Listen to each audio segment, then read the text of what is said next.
Today was race day. The 99th running of the Indianapolis 500 happened right here in our city. And you get to check out all the fun things we did this weekend on next week's episode. We're excited to have a special friend with us this week. Shyla is filling in for Erica.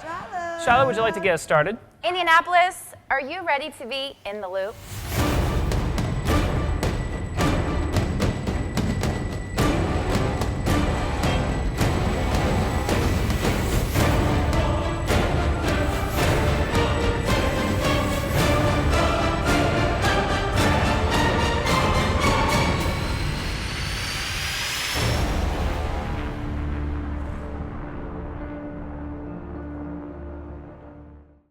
In the Loop TV show closed captioning sponsored by Alley Cat Lounge and Alley Cat Front Room. Distinctively different with the same staff you've always loved. All right, so y'all spent the whole weekend at the track. What in the world did you see? We had a lot of fun. I know that I saw a lot of roller coolers and, right, you're gonna obviously see roller coolers at the track and a lot of friends and family members just palling around. Hey, John, what's that necklace you have on? There were two young guys walking around the track, and one of their favorite traditions is they make these necklaces of their favorite drivers. I got to pick one. I got Scott Dixon. This one says Dixie on it. They've been doing this for a little while, and it was super cool.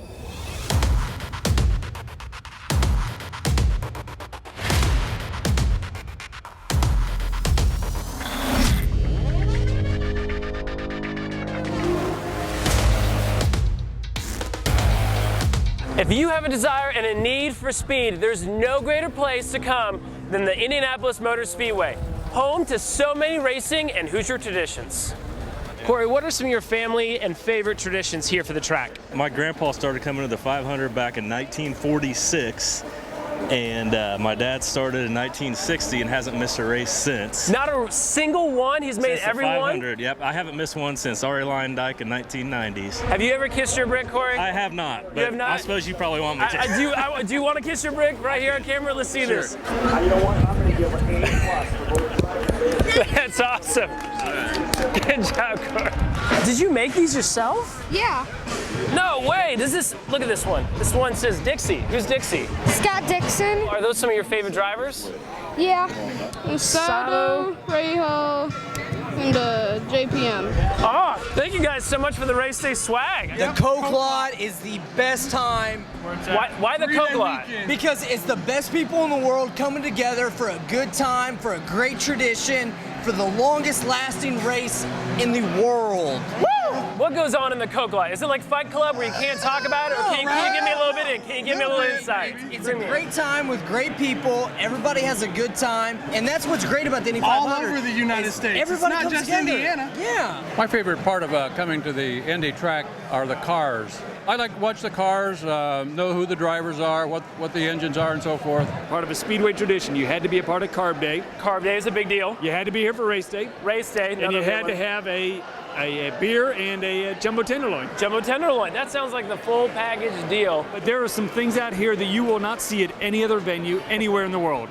And the reason for that is because of the people. The people that are still a part of IMS absolutely love IMS, love the tradition, love what goes on here, and truly believe in what goes on with the Indianapolis 500. Tony George said that everyone that walks through here enters the spirit of the IMS. Spending the night at the track the day before the race.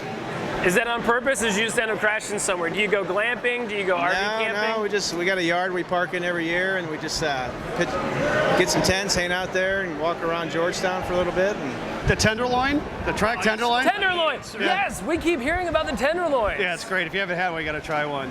And then bringing my son to the race. This is my third year in a row bringing my son to the race. It's got to be turkey legs. Turkey legs. Yeah. I'm seeing a foodie trend right here. Seeing a foodie trend. The best part about being in Indianapolis in the month of May? Honestly, the pre-race.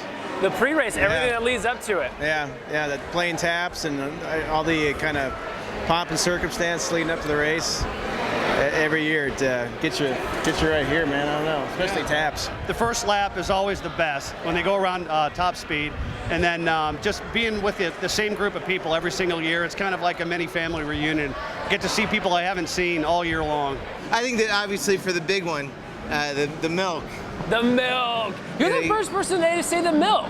I would say That's in this a great group, I would say in tradition. this group, I'd say all 4 of them would say the milk. The milk is a fantastic tradition, absolutely. He likes meeting the winners after Victory Lane. You like going to Victory Lane? Very cool. Have you met your favorite Tony Kanaan yet? We got Tony Kanaan's John Hancock.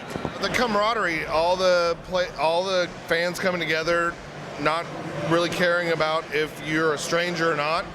You know, we saw someone say, "Hey, do you got some sunscreen?" From 3 rows down. They're like, "Yeah, here you go." You know, just the community feel. How long have you guys been coming here to the track? 24 years. 24 years you've been coming to the track? Yeah, this will be my 24th year at the Indy 500 this year. Wow. It's a big family tradition. All the fans are here to just see their favorite drivers, and the energy is great, and especially hearing the sound of the cars and the engines going and being on the podium and part of a great tradition. It's a lifetime experience. I've been coming here since 1950. 1950, oh my God. I was born on race day, and I raced in 1951 at Bowling Green, Kentucky, at Beach Bend Park, and I've been upside down a couple of times. Really? I was the first one, and the worst part about it, I was the second one too to flip. There are so many traditions here at the track. One of them is enjoying one of these huge, juicy turkey legs. We've been hearing all about traditions from food to drinks to the people. Now it's time to go inside the track and hear what they think when the rubber meets the road. I would say just coming here and like seeing the people and like hanging out and seeing the cars and things, and just seeing like the whole the atmosphere. Spraying the champagne at the end of the victory, kissing the bricks, drinking the milk, snake pit. When all the cars roll out on the same time on Carb Day. Watching all the excitement, all the people coming in from different areas, and their first time excitement, because I'm from here, so I have seen it over and over again. Drinking beer, being in the sun, watching fast cars, hopefully no wrecks. I like coming in and just hearing the noise, going back and forth. I love hearing the noise, love seeing the guys have a good time. It's the noise of those vehicles. It's the sound of summer, right? Yes, it's the sound of the cars, those engines. They said kissing the bricks, but seeing the balloons go off at the beginning of the race, that's awesome too. We've heard all day about the traditions that people have here at the track. We just finished the race, and now people get to add one more to that book of memories. After the cars are over and the celebration has happened, it's time to take over the track. Fans are out here walking along the track here at the Indianapolis Motor Speedway, celebrating a wonderful day at the track. Typically every year there's traditions at the track. I, however, have had to work every year. I have worked for Jaeger, I've worked as a grid girl in MotoGP, having fun but in a different way. John, we've heard a lot of experiences and traditions. You didn't mention yours. My family, I think her tradition is the walk to the track.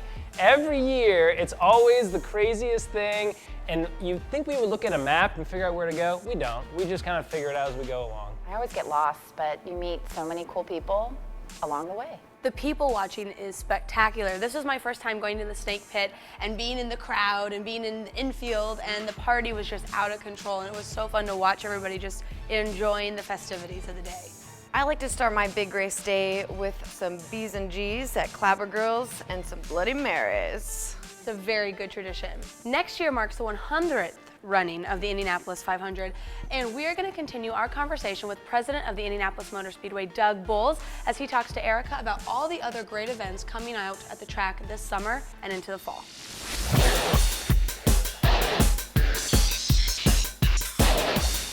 So we always focus on the Indy 500. That's what we're known for. It's the race that's been here the longest, and people think about it. But we do have other events throughout the year, and we bring MotoGP, which is a huge event in August. It's sort of an international celebration of motorcycles. And in fact, our whole community embraces it downtown with motorcycles on Meridian, tens of thousands of people, 5,000 or 6,000 motorcycles. It just is a neat way that our community embraces what happens here, not just in the facility, but but downtown. The NASCAR event, you know, we've had we're into our 22nd race this year, actually a 21st year, but 22nd race. Jeff Gordon's last year, pretty big year for us there. He's going to drive the pace car for the 500 to connect that together. So another great event we have. But two other ones that people don't know about a lot that are really special to us. The vintage race we just had last year, which is a celebration of vintage racing, and we had 700 cars in that event last year. We're going to do it again this year, and our race fans loved it. And it's a great way, believe it or not, for a vintage race to include young kids, because the paddock's open, they can see the cars, they can sit in the cars. It's really a neat event. And then we've kind of gotten really crazy this year.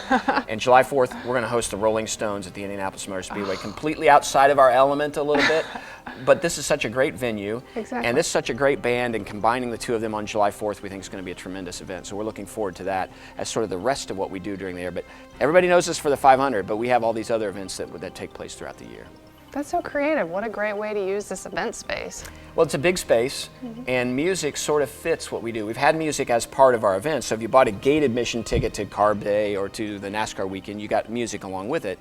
Now we're trying to figure out how can you just do music standalone events, and July 4th is a great place for us to do that. So we're excited about that. Florida-Georgia line the night before the 500 is a special ticket as well. That's not related to your gate admission, but it's a concert on its own. So those are great things that we're doing here at the Indianapolis Motor Speedway, which sort of goes back to, you know, some of the changes that we've made here in the last couple of years really start with the board hiring Mark Miles to come in. And Mark is our CEO of Holman & Company, so he manages through the IndyCar Series, the Indianapolis Motor Speedway, Clabber Girl, Holman & Company, a whole bunch of things that the Holman family owns. But Mark said, let's really think about how can we do things differently here at the Indianapolis Motor Speedway. So the Grand Prix of Indianapolis that Angie's List was the sponsor of this past weekend is something brand new that we've been able to implement in the last 18 months. And we're trying to do that not to necessarily add another race, but really to make May more special. Kick it off with a points-paying race so that at the end of May, that 500 is even bigger. And then the Rolling Stones, obviously, the idea that somebody like Mark can say, hey, Doug, go out and figure out how to add music to the Indianapolis Motor Speedway is a pretty neat opportunity. But we've been fortunate to have somebody like Mark come in and really have a clean sheet and say, let's go be creative. Let's make the Indianapolis Motor Speedway more accessible to a lot of folks. But we got to remember, we got to protect what's most important to our track. And we're a racetrack, so protect the things that are important, the DNA, the 500 miles, Memorial Day weekend. Those are the things we have to protect as we try and do some of these new things. So it's a little bit of a balancing act. But it's really fun to be at the Speedway now because we're in this mode of change, and not change for change's sake, but change to ensure that the Indianapolis Motor Speedway is celebrating a 200th anniversary at some point in time. Oh, exactly. Do you have any other plans for any other changes? Or you have to keep that? Well, we have a lot of things that we're exploring. Okay. We're trying to do a lot of different things. I'd love to see an endurance race at some point here at the Indianapolis Motor Speedway. We had a sports car race, which runs endurance races as part of Brickyard Weekend, but the race was only 2 hours and 45 minutes. I'd love to see a proper 6-hour-plus endurance race here at the Indianapolis Motor Speedway at some point in time. So things like that we continue to explore. You have to sit down and figure out the business model. Does it make sense for the company? Does it make sense for the city? Does it make sense for our fans? But there are a lot of things that we're looking at, and I think you'll see those changes continue to be added or implemented over the next couple of years. I'm looking forward to it. It's a great place. It's a great place. The 100th running of the Indianapolis 500 is a big deal, and it's coming with a lot of cool changes. I, for one, am a big fan of all the new concerts that they're putting in there. I think it's a great idea. Like the Stones, man. I cannot wait to see the Stones. I mean, really, that is legendary. Big deal to have those guys come here. Big deal. Now, Jeff Gordon drove the pace car this year to say goodbye to his NASCAR career, but I want to know who's going to drive it for the 100th, because that's going to be a huge honor. I, for one, am maybe pulling for Schmidt from New Girl. I don't know why, but I think that'd be awesome to see Schmidt. Or, let's be honest, Neil Patrick Harris. Britney Spears. Britney Spears. That could be a good one. She'll bring it back. Maybe JT. He brought sexy back. Miley Cyrus. Miley Cyrus? We'll have a wrecking ball on the track. Oh, there it is. There's the joke. After the break, I'm going to show you how to get jaded. And Kaylyn's going to take you to Chef Joseph's at the Coinneseur Room. Every week, Jade, I feel like you come to the studio with different hair, whether it's long or short, blonde or brown. It always looks perfect and well done. And I just want to know what's your secret, because I would like to do that too. Well, I do my own hair. I've been doing hair for about 10 years. I also am LA trained makeup artist. So it's a big passion of mine, besides TV. So I'm happy to show a little bit of my tricks. So today we're gonna learn about putting on fake eyelashes, for that fun date or just to spruce yourself up. We're gonna do a fun lip. We're also gonna have something a little bit for the guys. But right now, we're gonna put some tips on the end of Raven's hair. This is something fun to do with already blonde hair, but you could also bleach it out and put some fun tips on the ends. I divided Raven's hair in 2-inch sections. I teased up the shaft of the hair to make sure that the ombre effect blended smoothly. It's a little trick that I picked up to make it transition. Each section has a different color. Some are teal, some are blue. This is gonna look really cool when mixed together.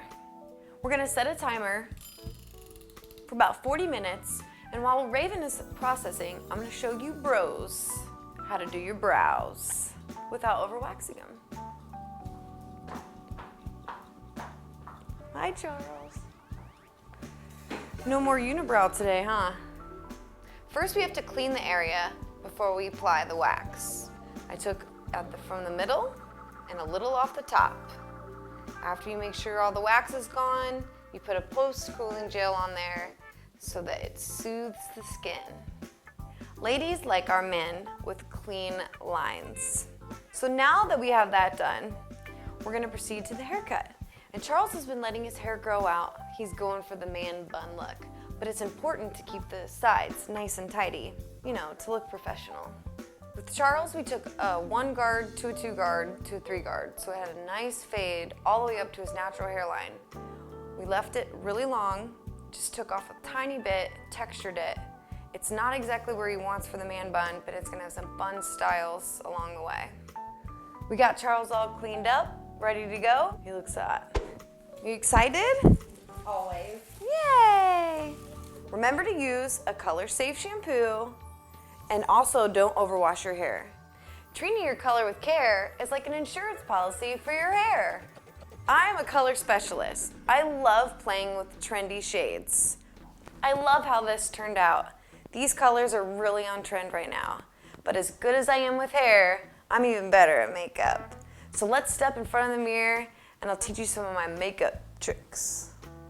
So the first step to applying lashes is to get falsies that are the same width all the way around. Second is to buy Duo Glue. It's a clear white adhesive and you can buy it at any pharmacy.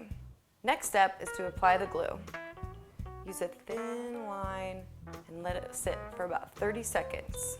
Then you're gonna apply that bad boy to the base of your eye. And this will dry clear. It's important for it to be dry a little bit so that you can manipulate the lash. Don't move it around too much until it's completely dry. And voila, you have beautiful, fun, flirty lashes. And now we're gonna go into having a fun, flirty lip. And dark colors are really in right now. If you have any like dead skin or anything, you need to exfoliate your lips. And you can do that with your toothbrush. Oh yeah, you gotta brush all those skinsies off.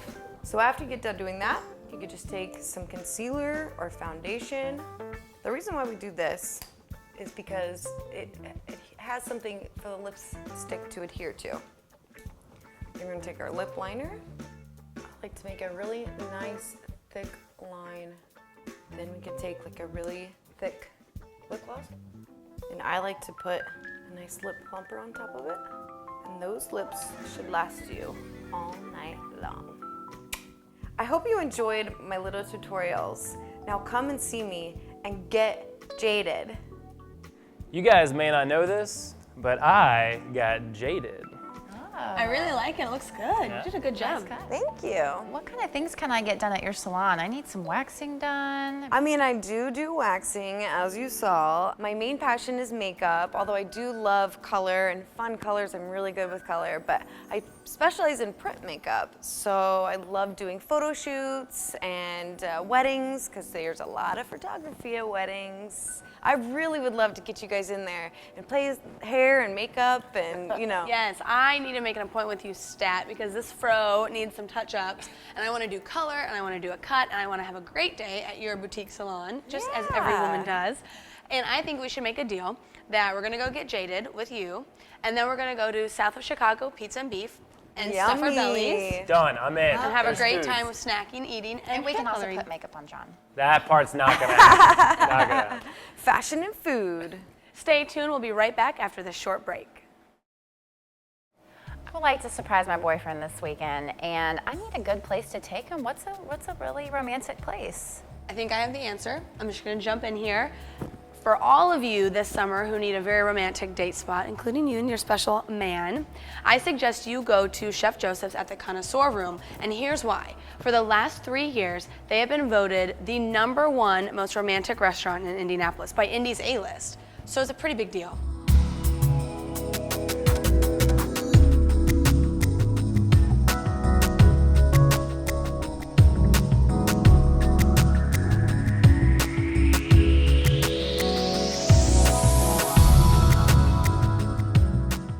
Chef Joseph, for who the restaurant is named, has trained all over the world. He takes great pride in every dish and food combination coming out of the kitchen. Singapore, Hong Kong, London.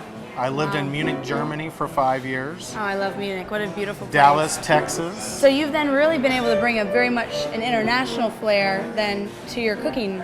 Right. And your creativity. And have fun with it, you know, because after all, it's just fresh food on a plate. And if you just remember to keep it simple and have fun and don't take yourself too serious, it really goes a long way. Tell me a little bit about the inspiration for this place. When I travel, I like to look for places that have dinner and music and a cabaret feel, dinner, theater, supper club kind of thing. I used to live in New York, so I'm very used to these type of establishments, which is why I think I come back to Chef Joseph's over and over, is because it has such a unique atmosphere that you're not going to find anywhere else in the city. Chef Joseph's boasts an impressive amount of regulars who dine in on a weekly basis. The friendly staff, flavorful food, and live entertainment keep them coming back for more. Primarily it's the food. Chef understands, I think, what good kind of fresh seasonal ingredients can do to a menu, but he's also creative and does some really surprising stuff, and so that's always fun. The other thing I think is the bartenders and the service staff is fantastic. And they understand how to make a good cocktail. You know, you can't find many places like this in Indianapolis, and it is really hard to find some place that has a romantic atmosphere anymore. I thought it was fantastic. The flavors were very unique. We had the special tonight with the fresh salmon, and I think it's really nice that Indianapolis has a restaurant like this, because we're certainly putting ourselves on the map with a lot of the events we've held recently. And this is the kind of restaurant you need to really be a great city in the U.S. I really love the ambiance. It reminds me of New York City, actually. The dark wood, the lovely bar. I've seen a lot of yummy martinis floating around, so it's enticing. We'll definitely be back. I keep coming back because the people are just wonderful. They're so welcoming. It's always so friendly, and it's our place to come every week, so we just love it. It's no surprise that you heard the word ambiance mentioned several times from customers. All you have to do is look around to know that Chef Joseph's is special. From the red carpet to the wood walls, to the jazz and piano music, the fully stocked bar, and a menu that changes every few weeks. You're gonna have a unique dining experience right here at Chef Joseph's. Once a month they do this event called the Big Broadway Sing-Along. And for people like me that want to live like they're in a musical and like Broadway shows, it's perfect. They have performers, you get to jump in, it's great. It is really neat how they have that big grand piano, and whether you're there on a Friday or Saturday night, there's always live music, and people will just start chiming in with Frank Sinatra or their favorite Disney songs or show tunes. I saw an elderly couple sing Unchained Melody to one another one night. It was one of the most beautiful, heartwarming things I've ever seen. Very sweet. Let's take a step away from nighttime and talk about Sunday brunch. Ooh, yes. Chef Joseph's has unlimited, endless amounts of champagne and Bloody Marys on their Sunday brunch, which means you can end the week happy and jump right into Monday. Hey, and y'all don't go anywhere, because I have a surprise for you from Rocket Fizz. While I was at Rocket Fizz, I picked up my Fruity Farts. And if you're wondering what this bag of goodness tastes like, it's a jelly bean and a nerd mixed together. What? Yes. That sounds delicious. I like both of them individually. I can only imagine what it tastes like together. Gimme. Please enjoy. I do love a good Where's treat. yours? They must have I been already really ate good mine. then. That were must really mean good. it They were was that decent, good. You yeah. cleared out the whole bag already. They must be good then. Oh, yeah, they are mixed between They kinda look They're like really it. sour at first, so they make your mouth. Oh, yeah. It's like a toot in my mouth. It's the best toot I've ever had. I've smelled a fart. I've never tasted one before. They taste pretty good. The fart tastes really good. I like it. So next week, you guys have got to tune in as we recap our fun weekend at the track. We all had a blast. I think we're all pretty tired too. It's gonna be a great show. And Jade, what did you call it? It's our fastest episode ever. And don't forget to check us out on social media so you can watch our fastest episode ever. If you missed any parts of tonight's episode or you want to watch past episodes, you can check us out online at indyintheloop.com or just subscribe to our YouTube channel. Thanks for watching, Indiana. We'll see you next Sunday on Wish TV 8, 11:30 p.m. after the news on In the Loop.